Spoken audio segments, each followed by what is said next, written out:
24वें अध्याय को। इस अध्याय में मणिग्रीव ऋषि वाल्मीकि के सामने अपने भयंकर कर्मों का वर्णन करता है। मणिग्रीव बोला, हे द्विज, विद्वानों से पूर्ण और सुंदर चमत्कारपुर में धर्मपत्नी के साथ मैं रहता था। धनाढ्य पवित्र आचरण वाला, परोपकार में तत्पर, मुझको किसी समय संयोग से दुष्ट बुद्धि पैदा हुई। दुष्ट बुद्धि के कारण मैंने अपने धर्म का त्याग किया, दूसरे की स्त्री का सेवन किया और नित्य अपेय वस्तु का पान किया। चोरी हिंसा में तत्पर रहता था, इसीलिए बंधुओं ने मेरा त्याग किया।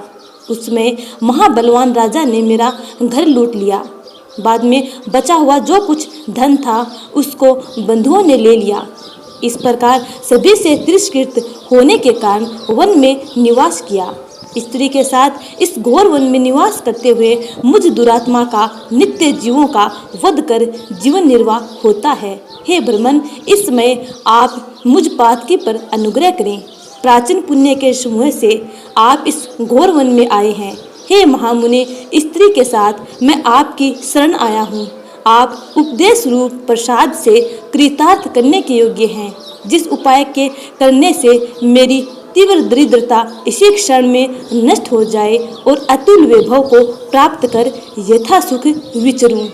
गुरुदेव बोला, हे महाभाग, तुम कृतार्थ हो गए जो तुमने मेरा अतिथि सत्कार किया। इसलिए इसमें स्त्री सहित तुमको होने वाले कल्याण को कहता हूँ, जो बिना व्रत के, बिना तीर्थ के, बिना दान के, बिना प्रयास के तुम्हारी दरिद्रता दूर हो जाएगी। ऐसा मैंने विचार किया है। इस मास के बाद तीसरा श्री पुरुषोत्तम मास आने वाला है। उस पुरुषोत्तम मास में सावधानी के साथ विधि पूर्वक तुम दोनों स्त्री पुरुष श्री पुरुषोत्तम भगवान को प्रसन्न करने के लिए दीप दान करना। उस दीप दान से तुम्हारी यह दरिद्रता जड़ से नष्ट हो जाएगी। तिल के तेल से दीप दान करना चाहिए। विभव के होने पर घृत से दीप दान करना चाहिए, परंतु इस समय वन में वास करने के कारण घृत अथवा तेल इनमें से तुम्हारे पास कुछ भी नहीं है। ये अनग मणिग्रीव पुरुषोत्तम मास भर स्त्री के साथ नियम पूर्वक इंगुदी के तेल से तुम दीप दान करना। स्त्री के साथ इस तालाब में नित्य स्नान करके दीप दान करना। इसी प्रकार तुम इस वन में 1 मास व्रत करना। तुम्हारे अतिथि सत्कार से प्रसन्न मैंने यह वेद में कहा हुआ तुम दोनों स्त्री पुरुष के लिए उपदेश किया है। विधिहीन भी दीप दान करने से मनुष्य को लक्ष्मी की वृद्धि होती है। यदि पुरुषोत्तम मास में विधि पूर्वक दीप दान किया जाए तो क्या कहना है। वेद में कहे हुए कर्म और अनेक प्रकार के दान पुरुषोत्तम मास में दीप दान की 16वीं कला की भी बराबरी नहीं कर सकते। समस्त तीर्थ, समस्त शास्त्र पुरुषोत्तम मास के दीप दान की 16वीं कला को नहीं पा सकते हैं। योग, दान, सांख्य, समस्त तंत्र भी पुरुषोत्तम मास के दीप दान की 16वीं कला को नहीं पा सकते हैं। कृच्छ्र, चांद्रायन आदि समस्त व्रत पुरुषोत्तम मास के दीप दान की 16वीं कला की बराबरी नहीं कर सकते हैं। वेद का प्रतिदिन पाठ करना, गया श्राद्ध, गोमती नदी के तट का सेवन पुरुषोत्तम मास के दीप दान की 16वीं कला की बराबरी नहीं कर सकते हैं। हजारों ग्रहण, सैकड़ों व्यतिपात पुरुषोत्तम मास के दीप दान की 16वीं कला की बराबरी नहीं कर सकते हैं। कुरुक्षेत्र आदि श्रेष्ठ क्षेत्र, दंडक आदि वन पुरुषोत्तम मास के दीप दान की 16वीं कला की बराबरी नहीं कर सकते हैं। हे वत्स, यह अत्यंत गुप्त व्रत जिस किसी से कहने लायक नहीं है, यह धन, धान्य, पशु, पुत्र, पौत्र और यश को करने वाला है। वंध्या स्त्री के बांझपन को नाश करने वाला है और स्त्रियों को सौभाग्य देने वाला है। राज्य से गिरे हुए राजा को राज्य देने वाला है और प्राणियों को इच्छानुसार फल देने वाला है। यदि कन्या व्रत करती है तो गुणी चिरंजीवी पति को प्राप्त करती है। स्त्री की इच्छा करने वाला पुरुष सुशीला और पतिव्रता स्त्री को प्राप्त करता है। विद्यार्थी विद्या को प्राप्त करता है। सिद्धि को चाहने वाला अच्छी तरह सिद्धि को प्राप्त करता है। खजाने को चाहने वाला खजाना को प्राप्त करता है। मोक्ष को चाहने वाला मोक्ष को प्राप्त करता है। बिना विधि के, बिना शास्त्र के जो पुरुषोत्तम मास में जिस किसी जगह दीप दान करता है वह इच्छा इच्छा अनुसार फल को प्राप्त करता है। हे वत्स, विधि पूर्वक नियम से जो दीप दान करता है तो फिर कहना ही क्या है। इसलिए पुरुषोत्तम मास में दीप दान करना चाहिए। मैंने इस समय यह तीव्र दरिद्रता को नाश करने वाला दीप दान तुमसे कहा। तुम्हारा कल्याण हो, तुम्हारी सेवा से मैं प्रसन्न हूँ। अगस्त्य मुनि बोले, इस प्रकार वह श्रेष्ठ ब्राह्मण मन से 2 भुजा वाले मुरली को धारण करने वाले श्री हरि भगवान का स्मरण करते हुए प्रयाग को चले गए। वे दोनों अपने आश्रम से उग्रदेव के पीछे जाकर उनके पास कुछ मास पर्यंत वास करके प्रसन्न मन हो दोनों स्त्री पुरुष उग्रदेव को नमस्कार कर फिर अपने आश्रम को चले आए। अपने आश्रम में आकर भक्ति से पुरुषोत्तम मास में मन लगाकर ब्राह्मण की भक्ति में तत्पर उन दोनों स्त्री पुरुष ने 2 मास बिताया। 2 मास बीत जाने पर श्रीमान पुरुषोत्तम मास आया। उस पुरुषोत्तम मास में वे दोनों गुरु भक्ति में तत्पर हो दीपदान को करते हुए आलस्य को छोड़कर वे दोनों ऐश्वर्य के लिए इंगुदी के तेल से दीपदान करते रहे। इस प्रकार दीपदान करते उन दोनों को श्री पुरुषोत्तम मास बीत गया। उग्रदेव ब्राह्मण के प्रसाद से सुधांतकरण होकर समय पर काल के वशीभूत हो इंद्र की पुरी को गए। वहां होने वाले सुखों को भोग कर पृथ्वी पर भारतखंड में उग्रदेव के प्रसाद से श्रेष्ठ जन्म को उन दोनों स्त्री पुरुष ने धारण किया। पूर्व जन्म में जो तुम मृग की हिंसा में तत्पर मणिग्रीव थे, वह वीर बाहु के पुत्र चित्रबाहु नाम से प्रसिद्ध राजा हुए। इस समय यह चंद्रकला नाम जो तुम्हारी स्त्री है, वह पूर्व जन्म में सुंदरी नाम से तुम्हारी स्त्री थी। पतिव्रत धर्म से यह तुम्हारे अर्धांगी भागिनी है। जो स्त्री पतिव्रता होती है, वे अपने पति के पुण्य का आधा भाग लेने वाली होती है। श्री पुरुषोत्तम मास में इंगुदी के तेल से दीप दान करने से तुमको यह निष्कंटक राज्य मिला। जो पुरुष श्री पुरुषोत्तम मास में घृत से अथवा तिल के तेल से अखंड दीप दान करता है, तो फिर कहना ही क्या है। पुरुषोत्तम मास कृष्ण पक्ष दीप दान का यह बल कहा है, इसमें कुछ संदेह नहीं है। जो उपवास आदि नियमों से श्री पुरुषोत्तम मास का सेवन करता है, तो उसका कहना ही क्या है। वाल्मीकि मुनि बोले, इस प्रकार अगस्त्य मुनि राजा चित्रबाहु के पूर्व जन्म का वृत्तांत कहकर और राजा चित्रबाहु से किए गए सत्कार को लेकर तथा तीक्ष्ण आशीर्वाद देकर चले गए। हे भूपते, अथवा यथाशक्ति अपने धन के अनुसार 7 अथवा 5 ब्राह्मणों को निमंत्रित करें। बाद में मध्याह्न के समय 16 शेर अथवा उसका आधा अथवा उसका आधा यथाशक्ति पंचधान्य से उत्तम सर्वतोभद्र बनावे। सर्वतोभद्र मंडल के ऊपर सुवर्ण, चांदी, तांबा अथवा मिट्टी के छिद्र रहित शुद्ध 4 कलश स्थापन करना चाहिए। 4 व्यू के प्रीत्यर्थ चारों दिशाओं में बेल से युक्त उत्तम वस्त्र से वेष्टित पान से युक्त उन कलशों को करना चाहिए। उन चारों कलशों पर क्रम से वासुदेव, हलधर, प्रद्युम्न और अनिरुद्ध देव को स्थापित करें।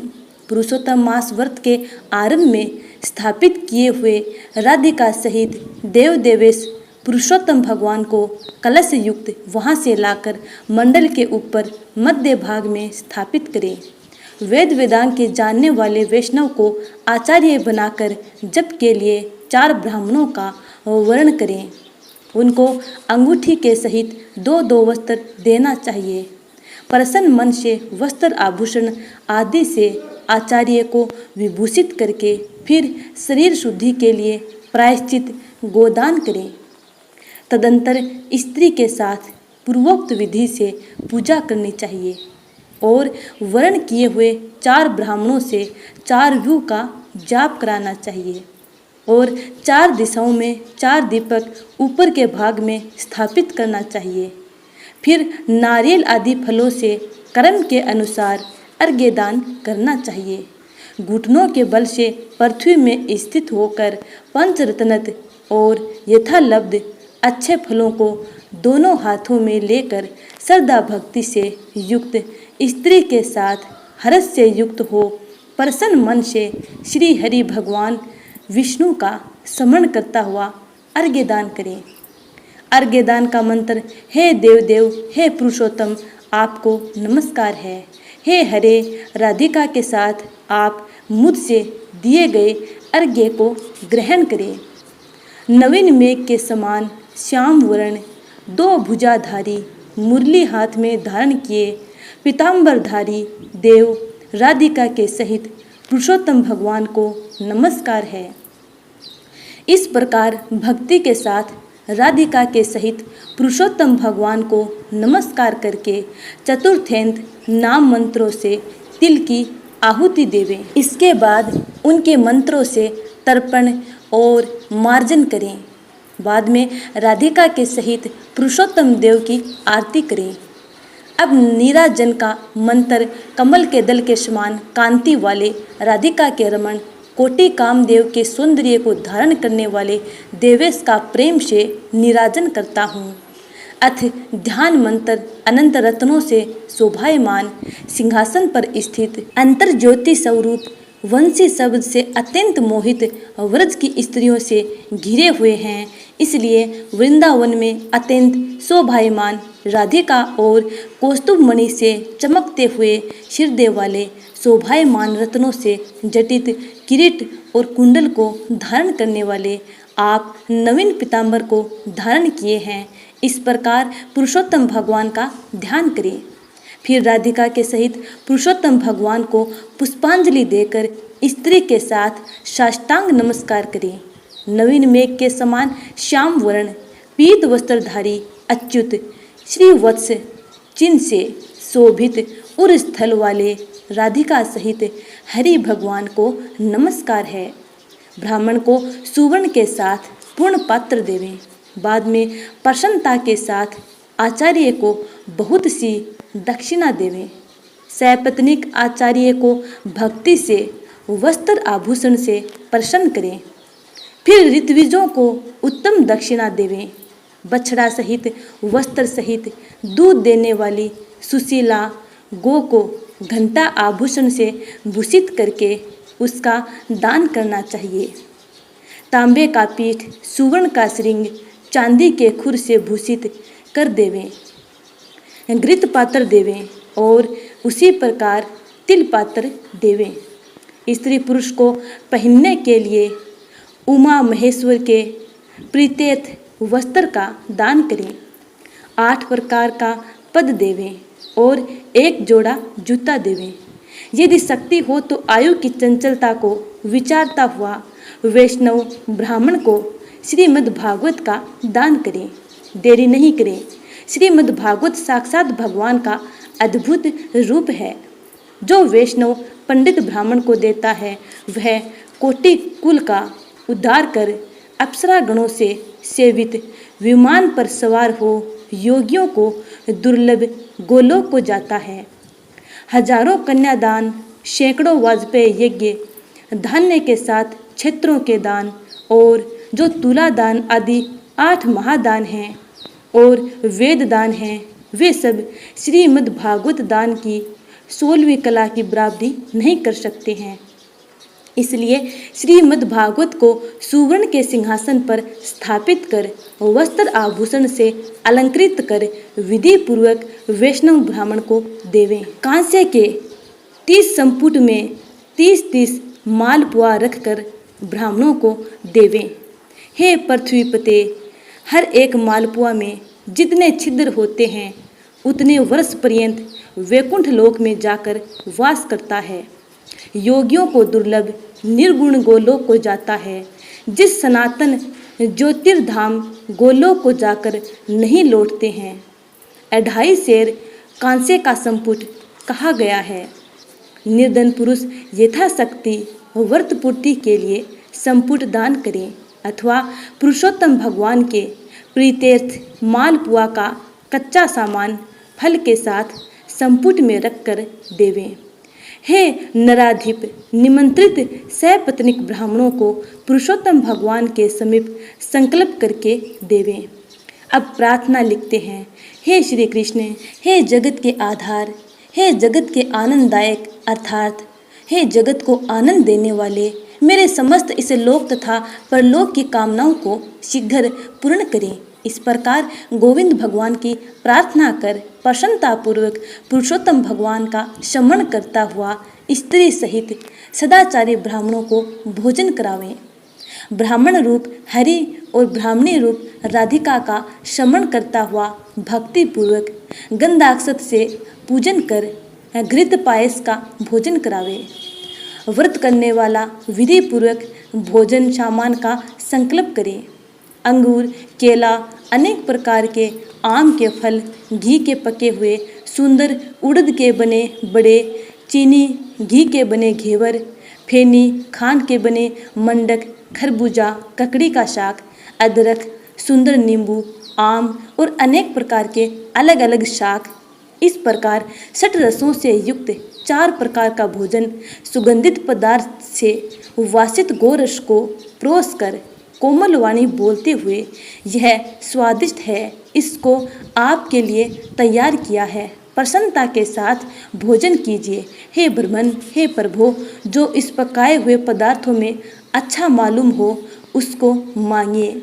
मैं धन्य हूँ, आज मैं ब्राह्मणों के अनुग्रह का पात्र हुआ, मेरा जन्म सफल हुआ। इस प्रकार कहकर आनंद पूर्वक ब्राह्मणों को भोजन कराकर तांबूल और दक्षिणा देवें। इलायची, लौंग, कपूर, नागरपान, कस्तूरी, जावित्री, कत्था और चूना, इन सब पदार्थों को मिलाकर भगवान के लिए प्रिय तांबूल को देना चाहिए। इसलिए इन सामानों से युक्त करके ही आदर के साथ तांबूल देना चाहिए। जो इस प्रकार तांबूल को ब्राह्मण श्रेष्ठ के लिए देता है, वह इस लोक में ऐश्वर्य सुख भोग कर परलोक में अमृत का भोक्ता होता है। स्त्री के साथ ब्राह्मणों को प्रसन्न कर हाथ में मोदक देवे और ब्राह्मणियों को विधि पूर्वक वस्त्र आभूषण से अलंकृत कर वंशी देवें। सीमा तक उन ब्राह्मणों को पहुंचाकर विसर्जन करें। मंत्रहीनम क्रियाहीनम भक्तिहीनम जनार्दन यत् पूजितम मया देव परिपूर्ण तदस्तु में, और इस मंत्र से पुरुषोत्तम भगवान को क्षमापन समर्पण करें। इसके बाद भगवान पुरुषोत्तम को नमस्कार करके जो कुछ कमी रह गई हो वह अच्युत भगवान की कृपा से पूर्ण फल देने वाला हो, यह कहकर यथा सुख विचरे, अन्न का यथा भाग विभाग कर भूतों को देकर मिथ्या भाषण से रहित हो, अन्न की निंदा न करता हुआ संपूर्ण पापों के नाश के लिए भोजन करे। गरुड़ ध्वज अमावस्या के दिन रात्रि में जागरण करे। धारण किए व्रत नियम का राधिका के विधि पूर्वक पुरुषोत्तम भगवान का पूजन करे। पूजा के अंत में नक्त व्रत करने वाला मनुष्य समाप्ति में ब्राह्मणों को भोजन करावे और बिना मांगे जो कुछ मिल जाए उसको खाकर रहने में सुवर्ण दान करना। अमावस्या में भोजन का नियम पालन करने वाला दक्षिणा के साथ गोदान देवे और जो आंवला जल से स्नान करता है वह दही अथवा दूध का दान देवे। हे राजन, फलों का नियम किया है तो फलों का दान करे। दुख तेल का नियम किया है अर्थात तेल छोड़ा है तो समाप्ति में घृत दान करे। इस व्रत और घृत का नियम किया है तो दूध का दान करे। हे राजन, धान्यों के नियम में गेहूं और साली चावल का दान करे। हे राजन, यदि पृथ्वी में शयन का नियम किया है तो रुई भरे हुए गद्दे और चांदनी के सहित अपने को सुख देने वाली तकिया आदि रखकर सैया का दान करे। वह मनुष्य भगवान को प्रिय होता है। जो मनुष्य पत्र में भोजन करता है वह ब्राह्मणों को भोजन करावे। घी चीनी का दान करे। मौन व्रत में सुवर्ण के सहित घंटा और तिलों का दान करे।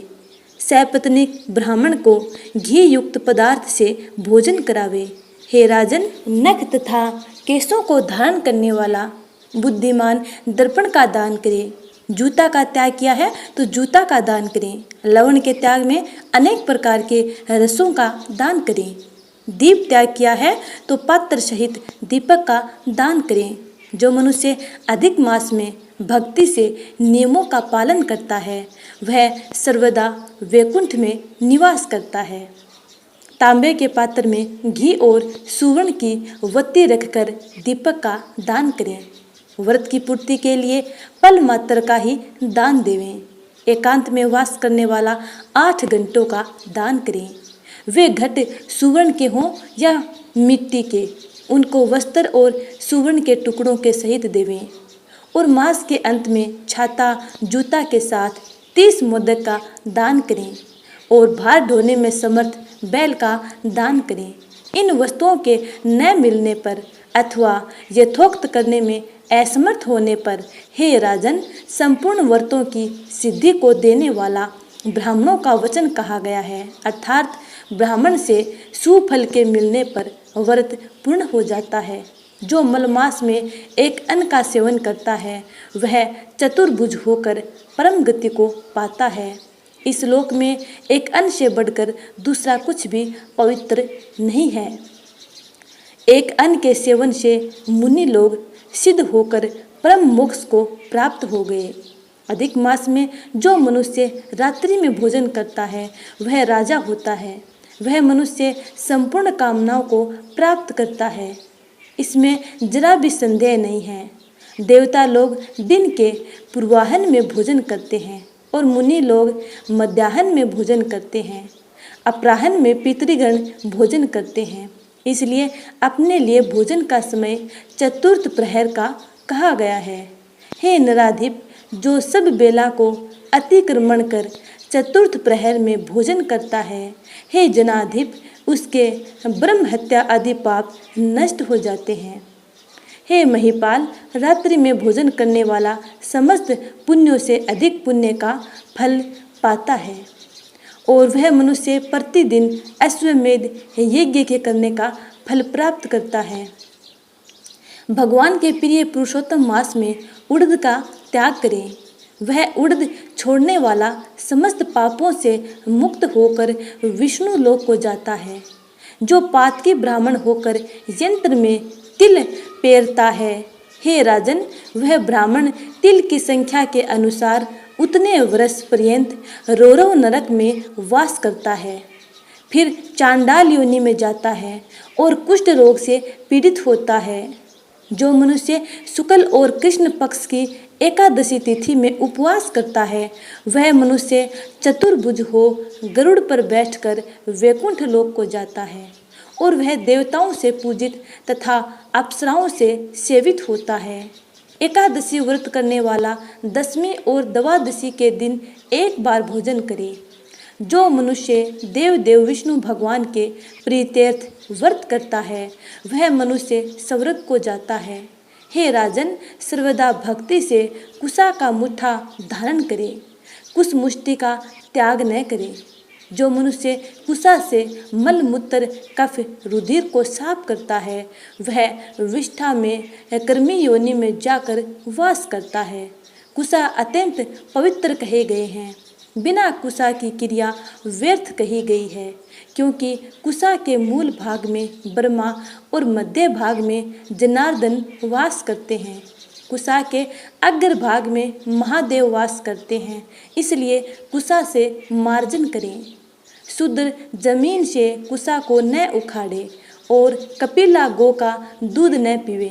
हे भूपते, पलाश के पत्र में भोजन न करें, प्रणव मंत्र का उच्चारण न करें, यज्ञ का बचा हुआ अन्न न भोजन करें, शूद्र कुशा के आसन पर न बैठें, जनेऊ को धारण न करें और वैदिक क्रिया को न करें।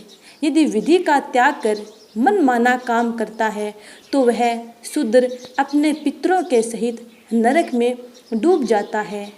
14 इंद्र तक नरक में पड़ा रहता है। फिर मुर्गा, शुकर, बानर योनि को जाता है।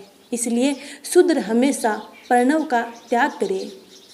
हे भूमिप, शूद्र ब्राह्मणों के नमस्कार करने से नष्ट हो जाता है। हे महाराज, इतना करने से व्रत परिपूर्ण है। अथवा ब्राह्मणों को दक्षिणा न देने से मनुष्य नरक के भागी होते हैं। व्रत में विघ्न होने से अंधा और कोढ़ी होता है। हे भूप, मनुष्यों में श्रेष्ठ मनुष्य पृथ्वी के देवता ब्राह्मणों के वचन से स्वर्ग को जाते हैं। हे भूप, इसलिए कल्याण को चाहने वाला विद्वान मनुष्य उन ब्राह्मणों के वचनों का उल्लंघन न करे।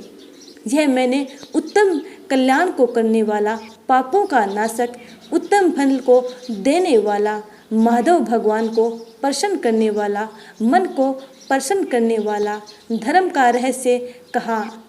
इसका नित्य पाठ करें। हे राजन, जो इसको हमेशा सुनता है अथवा पढ़ता है वह उत्तम लोक को जाता है, जहाँ पर योगीश्वर हरि भगवान वास करते हैं। इस प्रकार भक्तों, पुरुषोत्तम मास का 26वां अध्याय यहीं पर समाप्त होता है।